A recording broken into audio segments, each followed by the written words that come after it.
അങ്ങ് തന്നെ വന്നിട്ട് തന്നെ അവഹേളിച്ച രാവണനെ വധിച്ച് വീണ്ടും കൊണ്ടുപോകണം എന്നാണ് അമ്മ എന്നോട് പറഞ്ഞത്. കാരണം അമ്മയെ കൂട്ടിക്കൊണ്ടുവരാൻ ഞാൻ തയ്യാറായിരുന്നു.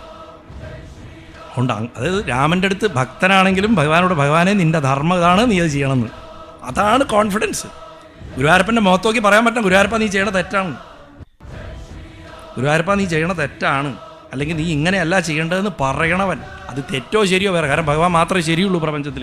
പക്ഷെ അത് പറയാൻ തോന്നുന്നുണ്ടല്ലോ, ആ തോന്നുന്ന സ്വാതന്ത്ര്യം എവനുണ്ടോ അവനാണ് ഭക്തൻ. അത് ഉണ്ട് ഇവിടെ. അതുകൊണ്ടാണല്ലോ പണ്ട് ചോദിച്ചേ, രാമൻ ചോദിക്കണ്ടല്ലോ ഞാൻ ആരാ നിനക്ക്.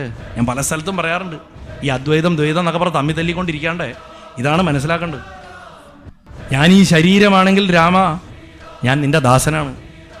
ഞാനിനി ജീവനാണെങ്കിൽ ഞാൻ നിൻ്റെ ഭക്തനാണ്. കാരണം ജീവന് പ്രണയിക്കാനേ പറ്റുള്ളൂ.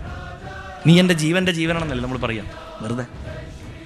പിന്നെ ഞാൻ ആത്മാവാണെങ്കിൽ ഞാനും നീ ഒന്നാണ്.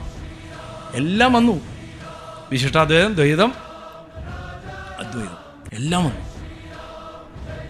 അതാണ് അതിൻ്റെ അകത്തുണ്ട്.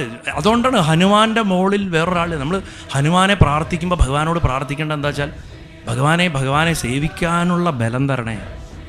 ഇനി അതൊന്നും പറ്റില്ലെങ്കിലും ഈ ഐസ്ക്രീം നുണയില്ലേ, നമ്മൾ അങ്ങനെ രുചിച്ച് കുറച്ച് വെച്ച് കുട്ടികൾ കണ്ടിട്ടില്ലേ, മിഠായിയുടെ അറ്റം കുറച്ച് കടിച്ച് അതുപോലെ രുചിച്ചിട്ട് നാമം ജപിക്കാൻ സാധിക്കണേ നിന്നെപ്പോലെ ഞങ്ങൾക്ക് എന്നാണ് പ്രാർത്ഥിക്കേണ്ടത്. നാമം ജപം ഉറക്കണില്ല ആർക്കെങ്കിലും വിഷമമുണ്ടെങ്കിൽ, നിങ്ങളുടെ മൂർത്തി ആരോ ആവട്ടെ,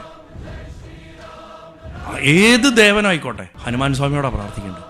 ഭഗവാനെ നാമജപം ഉറപ്പിച്ച് തരണേ. കാരണം അദ്ദേഹം വിചാരിച്ചാൽ അത് സാധിക്കും. ആരാദ്ദേഹം? നമ്മുടെ മനസ്സാണ്, നമ്മുടെ മനസ്സാണ്. അതുകൊണ്ടാണ് ഹനുമാനെ ഉപാസിച്ചാൽ മനോബലം വർദ്ധിക്കുന്നത്. അപ്പോൾ ഹനുമാൻ സ്വാമി മഹാഗുരുനാഥൻ, മഹാപ്രഭു, മഹാഭക്തൻ, ഈ വിശേഷണങ്ങൾക്കൊക്കെ യോജിക്കുന്ന ഒരുതാണ്. ഭഗവാനെ സേവിച്ച് ഭഗവാനായിട്ടുള്ള ആളാണ്.